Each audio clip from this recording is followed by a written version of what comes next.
Pues bueno, Héctor Sevilla, es un gusto, es un gozo que estés aquí en Amar Abierto, sobre todo en esta exploración tan interesante de reencontrar esta dimensión en la cotidianidad perdida, que es la dimensión de lo espiritual, de lo misterioso, de lo sagrado. Muy bienvenido, Héctor, porque no me quería perder ni una sola de tus palabras y tampoco nuestros amigos y amigas de Amar Abierto, porque, bueno, pues es un gran tema, es un tema fundamental para todos nosotros, un tema que has explorado muchísimo. Déjame decirte que desde luego he leído tus libros, la espiritualidad filosófica, y he leído este último texto tuyo, Asombro ante lo absoluto, y bueno, y sé que tú también conoces la orientación de Amar Abierto y demás, y que qué decirte que tengo una enorme simpatía por tu profundización, por tus investigaciones, por tu orientación. Bueno, muchas gracias, Lidia. Decía al inicio que me da mucho gusto estar en tu programa y también con todas las personas que te siguen y están atentas a esta labor que tú haces. Creo que justamente parte de lo que yo realizo con el tema de la filosofía vinculada a la espiritualidad y a la mística y a las tradiciones religiosas tiene que ver con una característica que se puede también encontrar en el mar, ¿no? Que es parte del título de tu programa. El mar es abierto, el mar es profundo, conocemos una parte del mar, que es la parte que observamos si vamos a una playa, vemos simplemente lo que está por encima, pero el mar es mucho más profundo, incluso hay partes que ni siquiera hemos podido como explorar a profundidad, y creo que es algo muy similar con respecto a la espiritualidad. Sabemos algunas cosas, algunos aspectos están a la vista, sobre todo a partir de las formalidades de distintas religiones, creencias, asuntos culturales y demás, pero siempre hay algo profundo que no está tan a la vista. Ese es justo el misterio.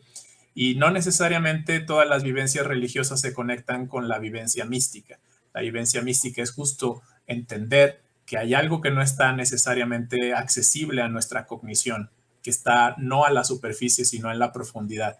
Por eso lo vinculo mucho con el fondo que tienes ahí detrás de ti, de un mar, que observamos una parte del mar, justo lo que está por encima, pero lo interesante de ese mar es que hay mucho más allá que no vemos, muchas más cosas que no hemos explorado, y eso sin duda supone un tema de investigación. Es necesario explorarlo, pero también reconocer que no sabemos todo y que lo que sabemos es incluso muy poquito en torno a lo que es la deidad, lo que es la divinidad, lo que es lo absoluto y todo aquello que no está todavía explorado y descubierto por completo ni por la ciencia ni por la cognición humana, ¿no? Entonces, Sí, hoy hablaremos de eso. sí, sí. Fíjate que uno de los temas que tú sueles tratar y que para mí es un tema central es entender que la espiritualidad no es necesariamente religión. Y creo que esa distinción es importante hacerla y profundizar en ella. Bueno, no necesariamente la religión, porque puede haber personas que pertenezcan a una religión y que no necesariamente estén teniendo una experiencia espiritual o que no desarrollen esa espiritualidad. La espiritualidad muchas veces sí puede materializarse a partir de prácticas, formas, ritos, pero no es solo eso, y mucho menos dogmas, ¿no? Más por el contrario, tiene que ver más con la filosofía, no con un ejercicio frío de la razón, pero sí con un interés por saber, y sobre todo con la actitud humilde que se aprecia en los filósofos, aunque no en todos, de saber que no saben. Esta postura socrática de reconocer que se sabe muy poco, pero ese reconocimiento de que se sabe poco abre la puerta a que hay mucho por saber, que hay mucho que descubrir. Quizá el principal obstáculo que se pone en ocasiones por las instituciones religiosas es pensar que lo saben todo respecto al misterio, respecto a lo que es Dios, respecto a nuestro plan en este mundo, respecto a lo que tenemos que hacer. Creo que hay que abrir también la puerta a la duda, a la confrontación, a la investigación, a la exploración y eso requiere humildad. Pero con esa humildad creo que podemos seguir asombrándonos y no simplemente escuchar de manera sumisa a jerarcas o a dirigentes o a personas que adoctrinan y que nos dirán cuál es el rumbo que tenemos que seguir, más que invitarnos a explorarlo en nosotros mismos. Sí, en realidad la espiritualidad es algo consustancial con nuestro ser. Y esta experiencia espiritual, en la profundidad que sea, es justamente una experiencia. Es una experiencia que emociona y que transforma. No es un ritual vacío desde esta posición infantil desde el miedo o la culpa, hacer una serie de rituales como para ser salvados, ¿no? ¿Qué piensas de eso? Bueno, siempre hay que ver la intención de los actos. Quizá puede haber aparentemente un ritualismo, pero hay una intención sana. Yo invitaría a que esa intención sana también explore, que no sea simplemente como el seguimiento de lineamientos, sino ver que hay más allá de la ley y de la norma, hay también una profundidad que podemos explorar. A lo largo de la historia de las religiones también ha habido muchas utilizaciones de la religión para manipular, para controlar, para adormecer el criterio. Así que yo dudaría de una postura que en nombre de la espiritualidad más bien lo que haga es reprimir, lo que haga es ejercer un autoritarismo voraz que controle la posibilidad de pensamiento crítico de los individuos. No comprendería una espiritualidad sin sentido crítico, no entendería ni apoyaría una espiritualidad edificada en la sumisión o en la mera obediencia o en la nulificación de la duda o de la reflexión filosófica. Desde luego, la filosofía tiene límites, tal como nuestra razón, y es ahí donde podemos asombrarnos de que ese límite puede ser complementado con una comprensión o un atestiguar el misterio y un asombrarnos ante él. Tal como... Sí, adelante. No, es que tú hablas de una espiritualidad con sentido crítico, ¿no? Una espiritualidad en donde hay efectivamente un discernimiento que te permite reconocer si es que estás teniendo una experiencia o te estás autoengañando. ¿Qué dirías tú? ¿Cuáles serían los síntomas, las señales de una espiritualidad sin sentido crítico, una espiritualidad fantasiosa, ensoñada? ¿Qué dirías? Bueno, aquello que llamemos espiritualidad, que promueve el miedo, que promueve la sumisión, que promueve la obediencia ciega o que promueve, diríamos, como la castración de la criticidad, creo que esa no sería una espiritualidad.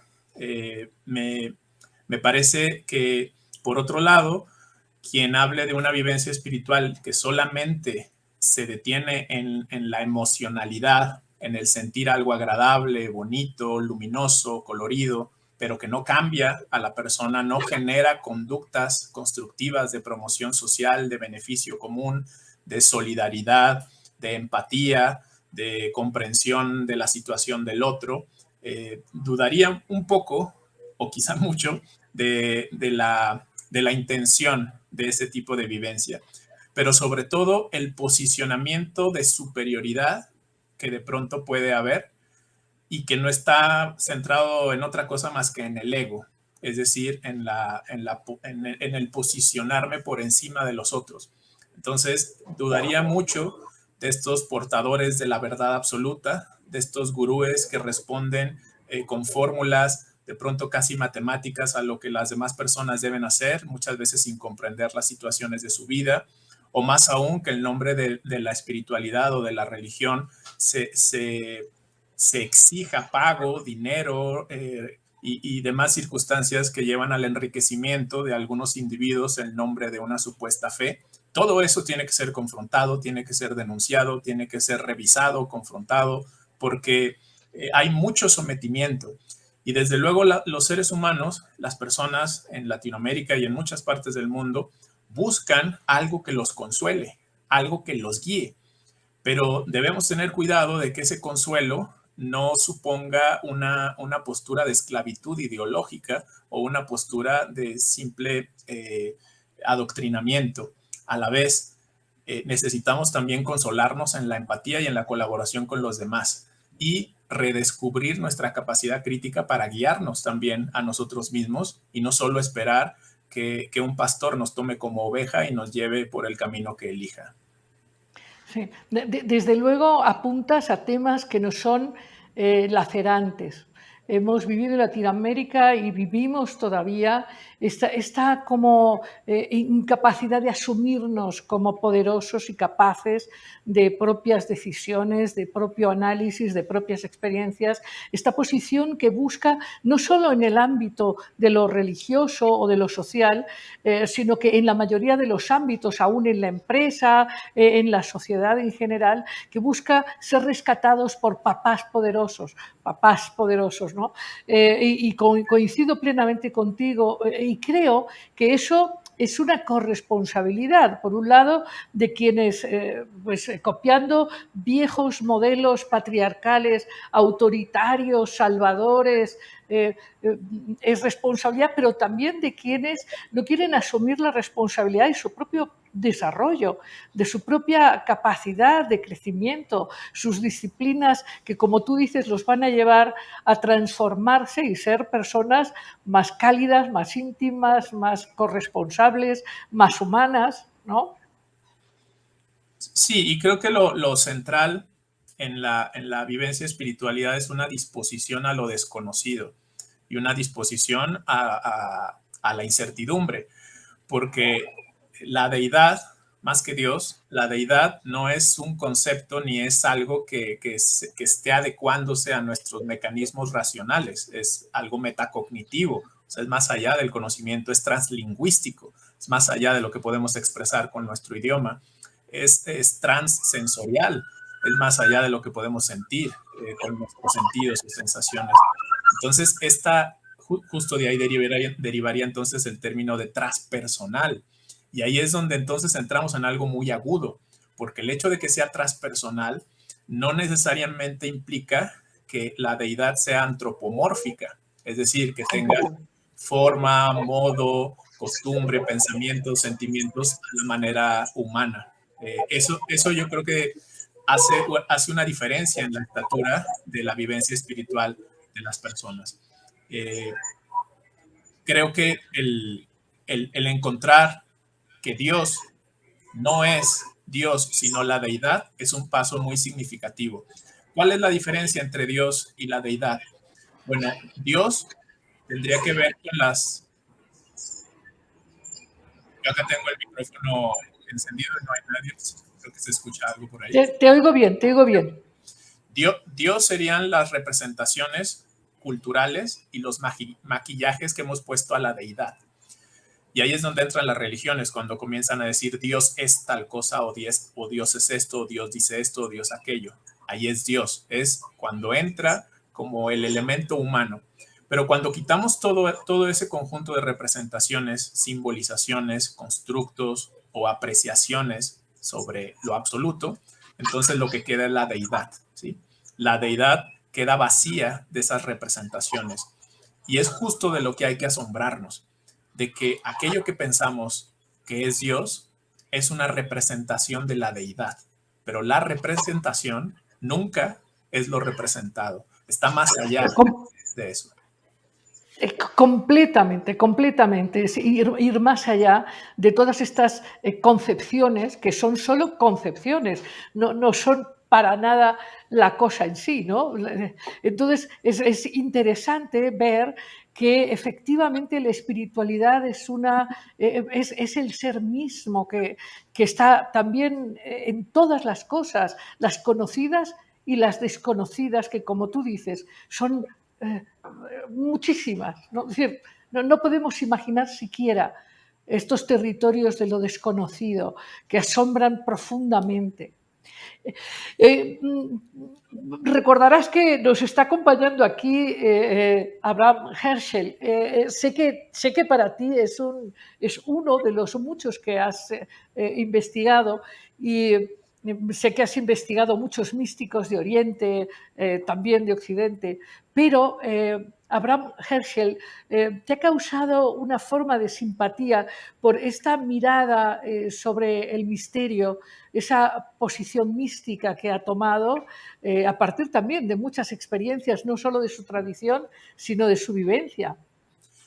Sí, bueno, el rabino Abraham Joshua Heschel vino de una familia jasídica y él hizo una integración muy interesante porque de este esquema, diríamos, ortodoxo, fue capaz también de integrar la filosofía. Y él se doctoró en filosofía en la Universidad de Berlín y después estuvo trabajando en los Estados Unidos como profesor y también en los estudios judaicos. Y él fue muy influyente porque era muy amigo e incluso asesor espiritual de Martin Luther King y incluso marchó en Selma y estaba interesado en todas estas cuestiones de justicia social.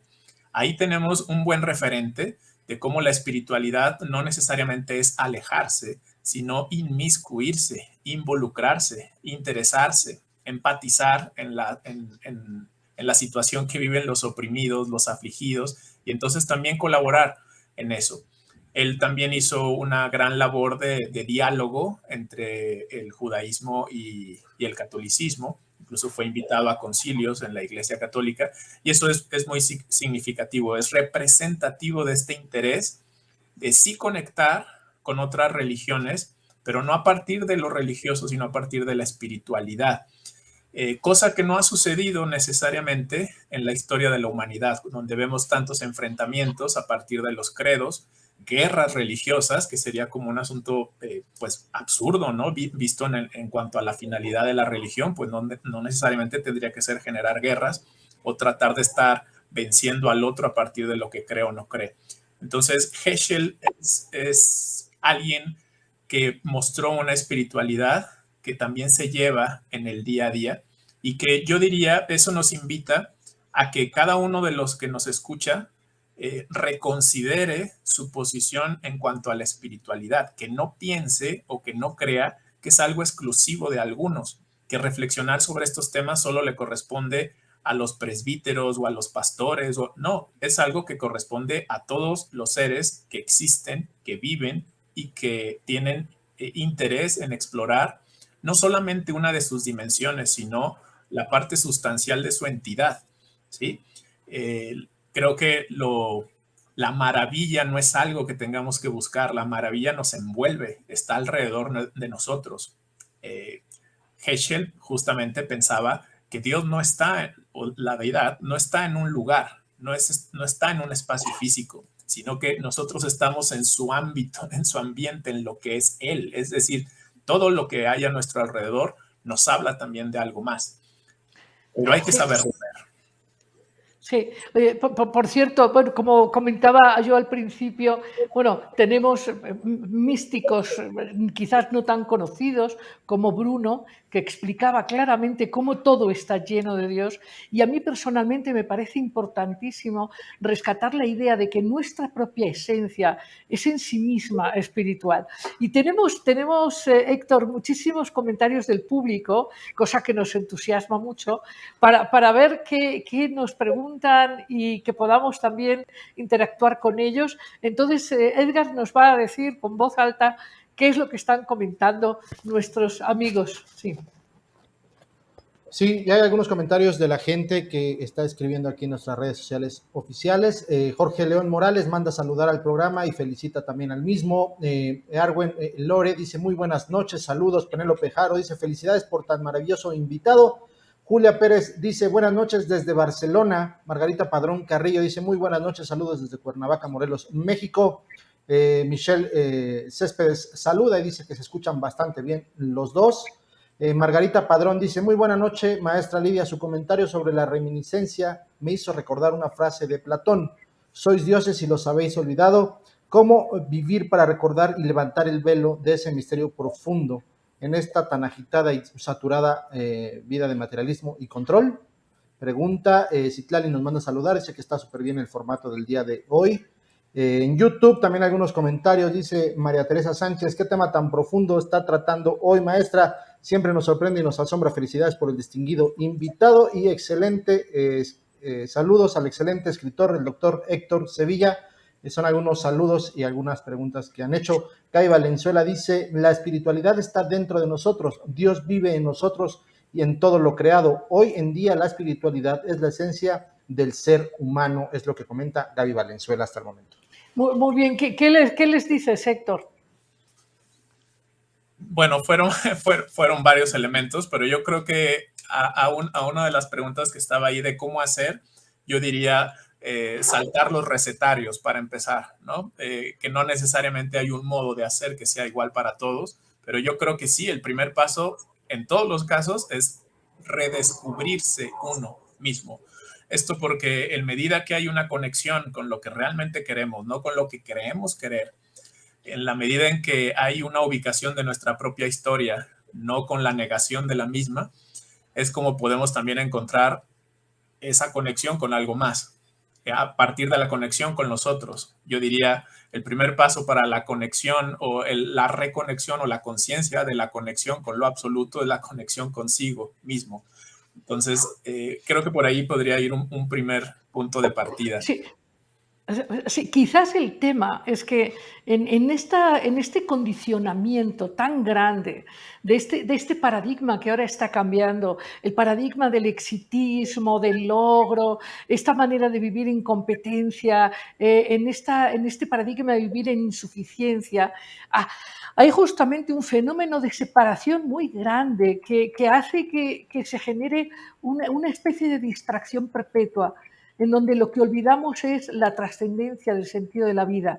De hecho, es interesante, podríamos preguntar a nuestros amigos y amigas del auditorio si no han percibido cómo gran parte de los días o de las experiencias desaparecen como olvidadas en un sinsentido, como sin impacto, estas experiencias sin impacto de comer, dormir, ir a trabajar, pelear, o sea, esto que acaba no teniendo sustancia, no teniendo impacto real. Creo que es muy importante estar atento, ¿no? La atención no solamente tendríamos que utilizarla para aprender o en la escuela o en la universidad, la atención tendría que ser una actitud continua ante los detalles, ante las cosas. Desde, por ejemplo, si estamos con un hijo, con una hija o con la pareja, observar sus reacciones, observar su rostro, ya no nos vemos y es importante observar a las personas, observarnos a nosotros, ver qué tanto ruido hay alrededor de nosotros, ver o buscar espacios de silencio, de recogimiento, porque creo que mucho del asunto de lo absoluto, del misterio y de esta sensibilidad requiere también nuestra capacidad de escucha. Sonará raro que diga que necesitamos el silencio para escuchar, pero es tal cual como si estamos escuchando mucho ruido a nuestro alrededor y hay una música muy bella a un volumen muy bajo, no la vamos a escuchar. Necesitamos primero tratar de silenciar un poco y esto también habla de tomarnos ciertas pausas en la vida, no estar tan agitados como para poder redescubrir lo que nos rodea e incluso cuestionar nuestras posturas ante lo que es el éxito, ante lo que es realmente la riqueza, que no necesariamente solo es económica, ante lo que consideramos que son nuestros sentidos de vida y estar dispuestos de pronto también al sinsentido, ¿sí? Porque a partir del sinsentido es como construimos nuevos sentidos de vida. Así que yo le diría a tu público, a quienes nos escuchan, no desanimarse cuando parece que todo se ha destruido, no pensar que la oscuridad es permanente, no pensar que la ansiedad o los malos momentos o incluso espacios depresivos nos alejan. Hay que también tomar eso como un punto de partida para la reconstrucción, para la reelaboración, para la resignificación y para apreciar también que la vida no solamente es luminosa. Así que olvidémonos que el asunto de lo místico y de la espiritualidad es simplemente gozar continuamente. Eso también puede ser una negación de la situación dicotómica y ambivalente y claroscura que es el ser humano. Sí, completamente, completamente. Hay un hecho innegable en nuestro mundo, y a partir de todo lo que hemos estado experimentando, sobre todo en estos últimos años, esta sensación de gran cambio, de gran caos, de vacío, de descreimiento, esta pérdida de seguridad y de confianza, que ha llevado a llenarlo con ritualidades, yo diría, ritualidades pseudo espirituales, en donde parecería que una determinada dieta y un determinado ejercicio psicofísico y unos determinados, digamos, usos de plantas alucinógenas, etcétera, nos permiten acceder a la dimensión de lo desconocido de manera profunda y sostenida. ¿Qué piensas tú de estas nuevas modas que obviamente quieren llenar el vacío, pero que finalmente no logran transformar la conciencia y la conexión de manera profunda? Bueno, creo que hay que resignificar el vacío. Hay que hacer una apología del vacío. Hay un texto que elaboré que se llama así, Apología del Vacío, hablar en la defensa del vacío. Y es que el problema de la sociedad contemporánea no es la experiencia del vacío. El problema es pensar que el vacío es un enemigo. El vacío, en realidad, la sensación de vacío es un síntoma de que algo tenemos que modificar en nuestra vida. Y como síntoma es necesario. Así como los síntomas nos alertan ante una enfermedad, no podemos negar la importancia de los síntomas porque nos permitirá cuidarnos o tomar los medicamentos que sean necesarios. El vacío es similar. El vacío es un indicador de que algo debe ser modificado. Entonces, si nos cegamos ante ese indicador o lo negamos, que es algo muy común, que las personas nieguen el vacío que viven, o lo queremos compensar de muchas maneras, entonces no estamos viviendo esa experiencia que nos lleva a reconfigurarnos o a elaborarnos de una manera diferente. Ahora, Sí, sí, yo justamente me quería referir, Héctor, no al vacío, este vacío que nos permite ahondar en eso desconocido interior o en esa llamada de atención, esa noche oscura del alma, sino más bien a esta actitud mecánica y consumista que más bien para negar esta posibilidad de encuentro se llena de nuevos rituales. No particularmente en forma de una religión, pero sí rituales masivos que parecerían salvar del verdadero vacío. Sí, y aquí el riesgo es instrumentalizar a la espiritualidad, ¿sí? O que, bueno, de pronto también se conecta con aquello de instrumentalizar a las personas, hacer uso de las personas para llenar los propios vacíos. Y entonces tenemos, pues, situaciones que realmente no promueven el progreso del individuo porque se está engañando, llenando con o compensándose, que sería el término, con muchas actitudes o conductas, excesos o destemplanzas que lo pueden perjudicar. Y bueno, en la historia de la humanidad hay bastantes ejemplos de eso. Ahora, la exploración creo que también puede estar dentro de un marco del encuentro o tratar de descubrir lo espiritual, pero insisto, tiene que estar vinculado al cambio. ¿Se puede tener una sesión con algún alucinógeno? Sí, pero si eso no lleva a un cambio, si eso yo no lo profundizo, si no trato de ver qué es lo que hay detrás de eso, bueno, pues quizá me voy a quedar solo en esa experiencia, pero no basta con eso. Se necesita digerir, ¿sí? Vaya, lo pienso como si estuviéramos alimentándonos. Es difícil comparar el proceso de comer algo realmente sustancial a llenarnos de algo que no estamos sabiendo digerir, ¿sí? El asunto es cómo procesamos las experiencias, más allá de las experiencias que tengamos, pero hay que buscar cuando son meramente compensatorias, así como muchas otras cosas en la vida, ¿eh? Totalmente, totalmente.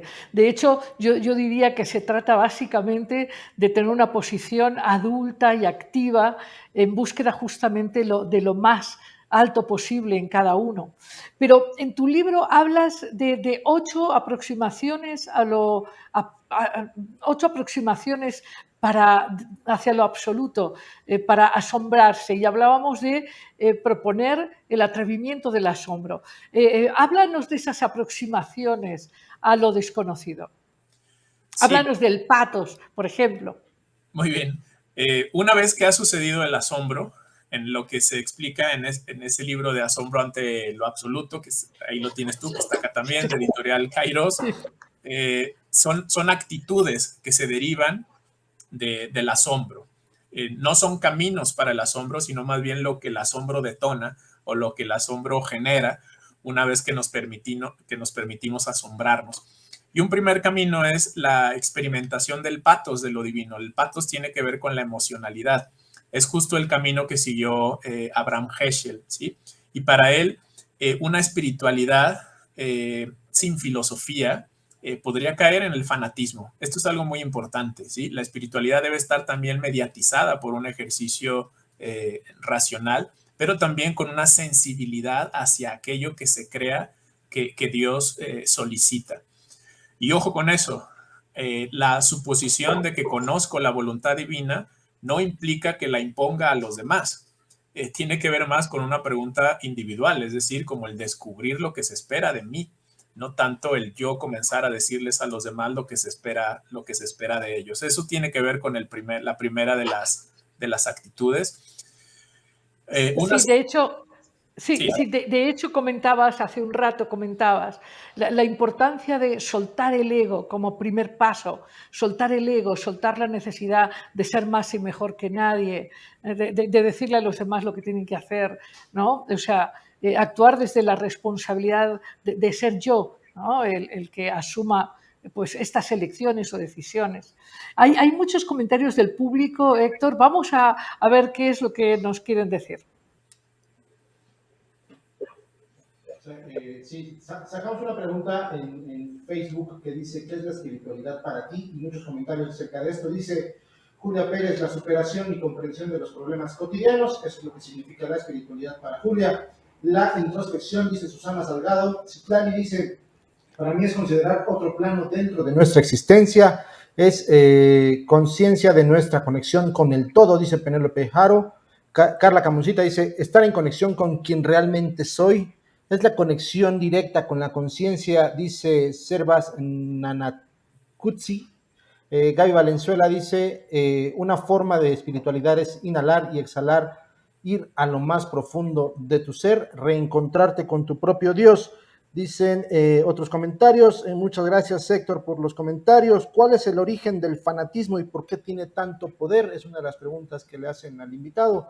Creo que las personas no ven ya de forma objetiva su realidad, no son conscientes de su entorno ni de las relaciones con su prójimo. Existe mucha disrupción entre la percepción de las personas. Estoy de acuerdo que existe demasiada pseudo espiritualidad, comenta Arturo Sedano en YouTube. Son algunos comentarios que han dejado hasta ahora la gente en las redes sociales. A ver, Héctor, ¿tú qué dirías con respecto a estas cosas que nos comentan? Sobre todo, por ejemplo, acerca del fanatismo. Sería una de las preguntas que me parece es importante, ¿no? Sí, anoté aquí 4 cosas, igual las voy abordando. La tercera es la de fanatismo. Voy a seguir el orden como fui escuchando. Sobre la espiritualidad, si hubiese que dar una definición, yo diría la espiritualidad sobrepasa las definiciones, porque propiamente no es un concepto, va más también por el lado de la experiencia. Pero si hubiera que dar algo forzosamente lingüístico al respecto, a partir de términos concretos, diría es tomar conciencia de la esencia, ¿sí? Algo así como más concreto, conciencia de la esencia. Y también que requiere una sensibilidad hacia la maravilla, hacia aquello que nos rodea y que somos, ¿sí? Por un lado. Ahora, lo del fanatismo.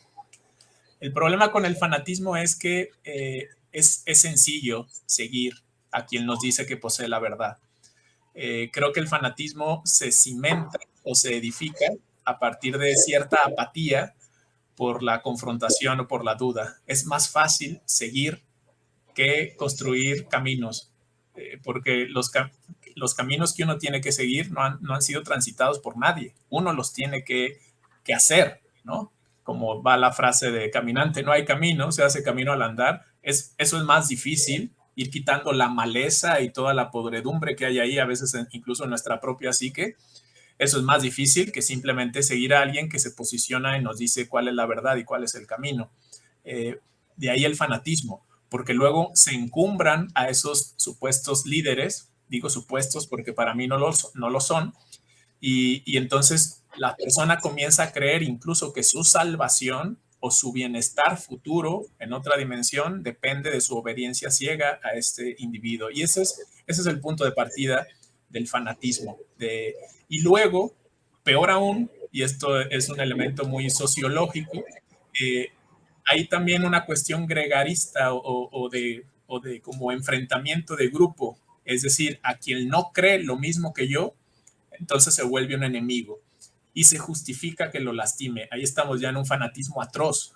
Porque... Sí, Héctor, a mí me gustaría también compartir en esta conversación que estamos teniendo que parte de la esencia de la posición fanática tiene que ver con que esas verdades no son propias. Como tú dices, son verdades adquiridas por otro, y cuando uno tiene que definirse o tiene que conversar con alguien desde esa verdad que no es propia, hay un gran miedo a ser descubierto en esa inconsistencia. Por eso el fanático se enoja mucho, pelea muchísimo, porque efectivamente tiene miedo de ser descubierto en la insustancialidad, en la falta de congruencia.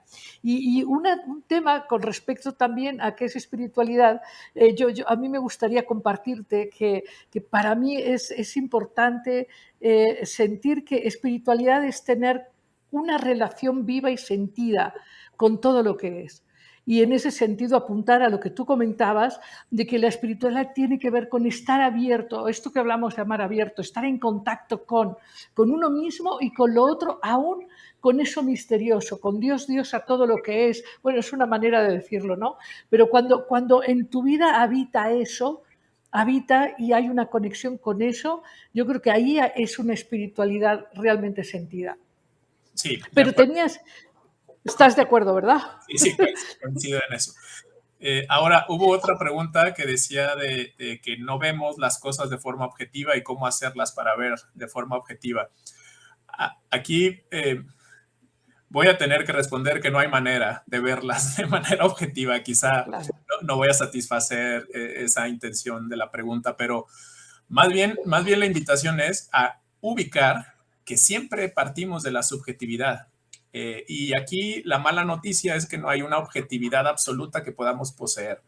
Pero la buena noticia es que debido a que siempre partimos de la subjetividad, por nuestros filtros cognitivos y nuestros aprendizajes y experiencias en la vida, que obviamente nos marcan y permean nuestro punto, nuestra perspectiva, la buena noticia ahí es que estar errados es algo común. Es decir, tenemos la posibilidad de fallar, de que seguramente nos equivocamos, aunque pensemos que algo es absolutamente verdadero, eso está pasando por un filtro subjetivo. Incluso nuestras propias ideas, la idea que tengas tú y que tenga yo de espiritualidad, son posturas subjetivas. Si tú o yo posicionándonos aquí frente al auditorio diciendo esto es, si dijéramos algo así, seríamos también impostores, ¿no? Entonces creo que no es aquello de la objetividad a la que hay que llegar, es más bien reconocer nuestra limitación, el hecho de que estamos, no eternamente, pero al menos sí mientras vivamos en este plano y en esta tierra y en este cuerpo, estamos delimitados por una subjetividad que distorsiona la realidad. Entonces, a quien preguntaba cómo hacerlo. Sí, sin embargo, Héctor, yo creo que estoy y no de acuerdo contigo en este sentido. Yo creo que la espiritualidad es una experiencia y decías tú, se hace camino al andar. Y creo que en el momento de cada uno tiene que estar claro de lo que sí está experimentando o queriendo desde la propia subjetividad. Hablábamos hace semanas sobre liderazgos, en fin, y por ejemplo, cuando hablamos de Abraham Herschel, ¿no?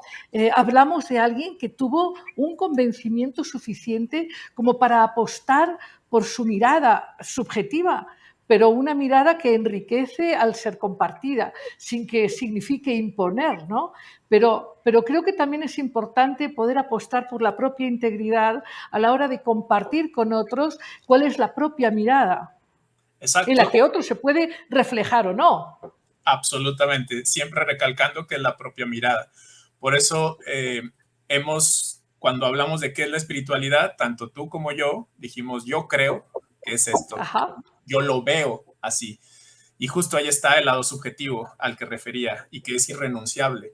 Lo cual sería distinto a decir, es esto y no hay manera de que no sea así. Entonces, justo ahí estamos, las personas cuando lo hacen así están como a un paso del fanatismo, ¿no? Como una negación de la posibilidad del error en lo que uno dice. Y esa negación de Claro, la posibilidad es cegarse. claro, y además justo mismo en el entendido de que se hace camino al andar, tenemos que entender que lo que hoy es absolutamente verdad para uno, probablemente pasado mañana ya no lo sea. De hecho, si miramos hacia atrás en nuestra vida, podemos observar la cantidad de transformaciones y cambios, aludiendo a esto que tú decías, que cuando se vive conscientemente, naturalmente hay cambios, hay nuevos, ¿no?, nuevos apresamientos y ya soltar cosas del pasado que ya no, ¿verdad? No es lo mismo una espiritualidad, por ejemplo, vista desde una posición infantil que una posición más adulta, más consciente, más auténtica, ¿no? Sí, y aún en esa posición adulta y más consciente, entender que pasado cierto tiempo y vividas ciertas cosas, también diríamos, aquello lo tengo que desaprender, ¿no? En Totalmente. en ese sentido, Sí. quizá uno de los principales aprendizajes es aprender a desaprender, ¿sí? Aprender a reírse de lo que uno cree que son las convicciones absolutas que uno tiene. Bueno, pero ibas a decir más cosas. Dijiste, Sí. apuntaste y tenías otras dos Y cosas. sí, respecto a eso de observar de forma objetiva, recuerdo ahora un pensamiento de Samkara, que es uno de los filósofos orientales que ha abordado. Y Samkara, cuando le preguntaban sobre lo absoluto, sobre lo divino, simplemente decía, lo aludía como eso, ¿sí? El eso, que es como la forma más general que se puede decir de algo para no distorsionar. Y yo a eso lo relaciono mucho con aquello que en el Éxodo aparece en la zarza ardiente, ¿no? Soy el que soy y nada más. O sea, no hay nada más que decir que solo eso. Entonces ya cuando entran como las connotaciones, descripciones, ese tipo de elementos que son más, aquí sí, subjetivos, es una subjetividad que se quiere objetivar respecto a Dios, entonces ahí viene un problema, ¿no? Y bueno, Hay en este sentido un diálogo interesante entre Oriente y Occidente. En tus exploraciones, y has manifestado también varias veces, esta como necesidad de que lo que uno va descubriendo te libere, te haga estar más en paz, más, más entero, más autoaceptante. Las verdades deben liberar, ¿no? O sea, si las verdades te llenan de miedo o te llenan de limitación, pues no son muy adecuadas. En sí, Oriente esto está bastante claro, ¿no? Más que racionalizaciones y elucubraciones muy floridas, es verdades que te conectan con eso. Por ejemplo, esta mirada en Oriente que dice es lo innombrable. No le puedes poner etiquetas, no le pongas límites, no le puedes poner límites, ¿no? bueno, pues justo ahí está el término de upadi, y upadi que tiene que ver con la ilusión. Y en el budismo, por ejemplo, entenderán que nuestro paso por este mundo, muy similar a esto que referiste de la experiencia física de seres espirituales, de acuerdo a Taylor de Chardin, en el budismo va en la línea de estamos aquí sumergidos en el samsara. Y el samsara es justamente como esta especie de simulaciones o apariencias en las cuales estamos viviendo. Obviamente, de ahí nos lleva hasta el principio de la vacuidad, ¿no? Que requiere un programa entero como para hablar, Así es, para, así es, así para es. hablar de eso, pero Así es es. No es eso, no es eso, no es eso, no es eso, no es eso, no es eso, no es eso, no es eso, no es eso, hasta llegar, ¿no? reconocer que todos los conceptos que tengamos fueron elaborados por nosotros y al ser por nosotros no son verdaderos. Pum, ahí como que explota de pronto a quien no lo vea de pronto así, pero en realidad es eso, estamos sumergidos como una especie teatral de simbolizaciones o representaciones, e ir más allá de eso, eso es lo que nos tiene que asombrar, que hay algo más de lo que siempre habíamos pensado. Y lo último que anoté, que tiene que ver con la relación con el prójimo, yo diría que hay que entender que el otro, pongamos ahí a quien queramos, el otro es más de lo que pensamos de él. Y que a lo mejor lo que pensamos de él, no a lo mejor, de hecho, es una etiqueta, y que la persona no es una etiqueta. A mí, como filósofo, constantemente me dicen o me preguntan, ¿crees en Dios? Y bueno, la respuesta que yo les doy es, ¿tú crees en Juan? Y entonces la otra persona me dice, ¿cuál Juan? Y yo les digo, ¿cuál Dios? ¿No? Que tiene que ver justo con lo que comenté al inicio, de que hay muchas representaciones sobre Dios. Y cuando quitamos esas representaciones, entonces queda la deidad. Pero de esa deidad, lo único que podemos decir es que es eso. Y no más. Pero ahí está también el asombro. Igual, cuando estamos con una persona, lo peor que podemos hacer con ella es pensar que la conocemos. Porque cuando pensamos que la conocemos, o que la conocemos objetivamente, estamos descuidando la posibilidad de conocerle cada día, de descubrirle, de ver que hay cosas nuevas que no sabíamos de él o de ella y que también nos pueden sorprender. Esta especie de indiferencia por la suposición de conocer de manera absoluta a otro nos va volviendo poco a poco indiferentes, poco atentos, poco dispuestos, poco centrados en lo que el otro vive, piensa, sienta o le genera problema. Creo que eso hay que redescubrirlo, que aquello que nosotros creemos profundamente verdadero puede que no sea así, que hay que estar abiertos también a la incertidumbre, a esa especie de oscuridad que nos da miedo porque por todos lados nos bombardean diciendo que hay que tener absoluta certeza de todo, que hay que ser completamente seguros, que hay que tener claro nuestro camino y proyecto de vida. Yo diría, en realidad, el encuentro con lo místico, con lo misterioso es reconocer la incertidumbre, saber que no sabemos, entender que la vida no se sujeta a nuestros proyectos o planes, que hay que innovar, que hay que estar dispuestos a que nos sorprenda lo inesperado o esperar lo inesperado también, y que eso no necesariamente cabe en nuestra estructuración de cómo es la realidad. Es más, la realidad es aquello que nosotros pensamos poseer, pero que cuando intentamos describir ya lo distorsionamos, ¿no? Entonces, comencemos de ahí, que es mera humildad, ¿no? Y no una humildad que nos sobaje o nos reduzca, sino el reconocimiento de la propia finitud, del propio límite y de la carencia. Sí, fíjate que leyendo tu libro sobre asombrarte ante lo absoluto, asombro ante lo absoluto, quiero mostrarlo aquí para que todos vean tu libro, Asombro ante lo absoluto, de Héctor Sevillo, de Editorial Cairós. Bueno, a mí me parece que esta noción que tú planteas, que es una noción preciosa, esta noción de humildad, que lo que es, como dices, no es ser menos que o disminuirse, sino estar abierto a la sorpresa, saber que estar abierto a que las cosas pueden ser completamente distintas, diferentes, y que hay mucho más que sobrevivir, hay mucho más que tener rutas predefinidas como planteas, ¿no? Hay una forma de misterio excitante en esa humildad, en esa conexión con lo desconocido.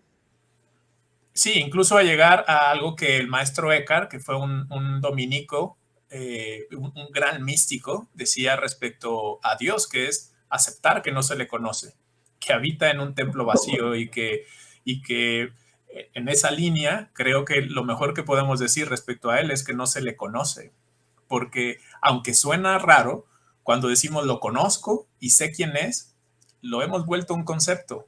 Y ese es el problema, porque entonces queremos que nuestra opinión se divinice. Y eso es una reducción de lo divino. Eso es, diría yo, hasta una especie de menosprecio a lo absoluto cuando lo hacemos encajar a nuestra estructura de pensamiento. Claro, cuando lo cosificamos y lo colocamos en el escenario de nuestras pertenencias, ¿no? O sea, como un Sí, sirviente más. incluso verlo como padre o como hombre o como patrón de algo, o sea, pues no habría ahí ni siquiera sexo, ¿no? Lo sexo es físico, Dios es, la deidad no sería física, sí, entonces Ahora, no hay un sexo ni siquiera un género, porque no hay construcción social, entonces va más allá de esa representación. Ahora, es verdad que hay que atreverse a soltar viejos paradigmas y creencias de relacionarnos justamente como una proyección del padre o una proyección de la madre o una proyección del poder X con el que lo solemos relacionar. Es importante atreverse a soltar viejos paradigmas y viejas imágenes para percibir eso otro misterioso como parte de nuestra concepción, o por lo menos como una puerta a esa posibilidad de imaginar lo indescriptible, lo desconocido. Hay una forma de juego en esta experiencia espiritual de abrirse a lo desconocido que nos lleva a una posición más activa, no a una posición pasiva. Bueno, creo que este paso es aceptar que no se conoce a Dios, que es la segunda actitud de las referidas en el libro. Y esto nos puede llevar a la intuición de una esencia innombrable de Dios. Eh, a ver que la perfección no se circunscribe a la etiqueta humana. Y ahí entonces suspendemos el juicio. Esta actitud que se ha desarrollado mucho en la filosofía en una línea que es la fenomenología, la suspensión del juicio es que no pensar que lo primero que se me viene a la cabeza como idea es la conclusión rotunda de las cosas, que no podemos someter a lo absoluto con antifaces, que de pronto también conviene ser escépticos. No necesariamente un escéptico radical que dude de la duda misma, sino más bien un escéptico que es capaz de confrontar sus propias ideas sobre las cosas, sobre las relaciones amorosas, sobre, como he dicho hace un momento, el sentido de la vida, a veces hasta de reírse. A veces el místico lo que hace es eso, reír, sí, porque no porque sea un simple o muy cómico o porque esté viendo todo con alegría o la gracia de las cosas, sino porque de pronto también reconoce el absurdo de la pretensión humana por querer tener todo bajo control, tener todas las respuestas y no reconocer, y esta es la cuarta actitud, la vacuidad que hay a nuestro alrededor también, de cómo nuestros propios conceptos son vacíos y que vale la pena desfundar ciertas creencias y reconocernos no conocidos y reconocernos más allá de lo que creemos conocer. Son pasos que requieren mucha valentía, ¿eh? No es Ajá. sencillo. Sí, fíjate, yo creo, Héctor, que lo espiritual aparece misteriosamente en la identidad desconocida incluso dentro de nosotros. Hay expresiones de eso más esencial y más profundo y más intenso. Y de la mano de esto, quería que nos hablaras del el arte como una forma de comunicación con eso sagrado, misterioso, inasible. Cuéntanos.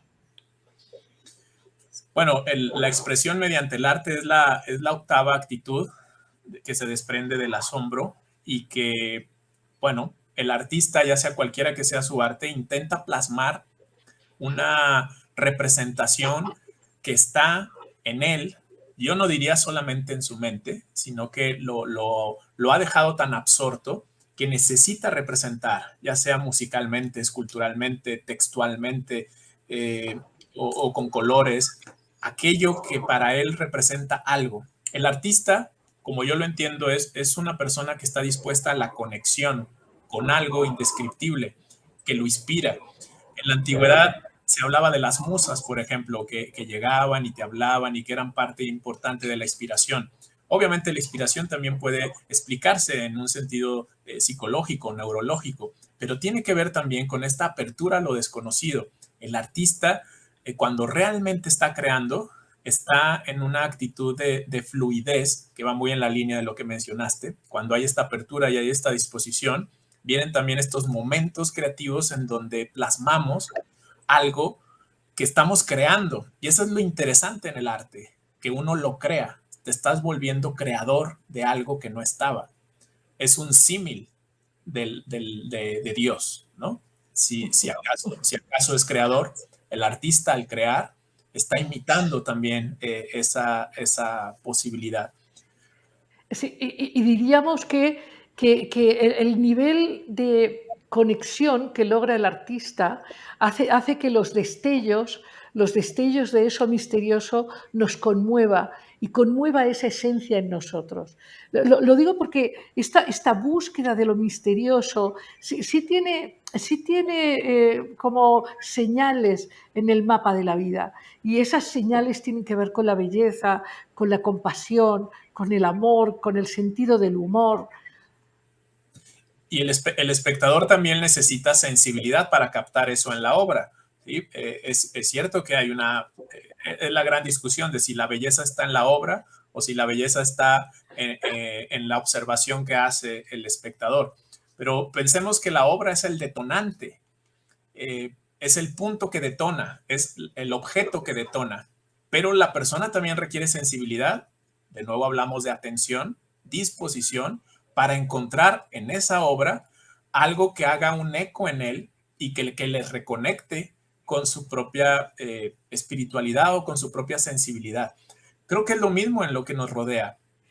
Pensemos que el mundo ha sido una obra artística, que tanto nosotros como los demás con los que nos rodeamos son una obra artística, están ahí, pero necesitamos ser sensibles al ver a otro, a los ojos o a la cara o al rostro o al escucharle, ser sensibles para encontrar aquello que yace oculto en eso que es evidente, ¿sí? Lo oculto en lo evidente, observarlo. Obviamente no hablamos ahora de una observación meramente visual, es una conexión.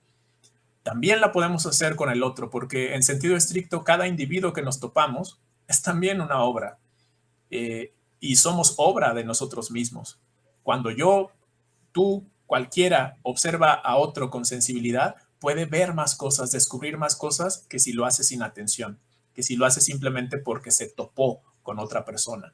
Creo que también podemos vivir la vida como un arte, ¿no? Incluso el amor como un arte.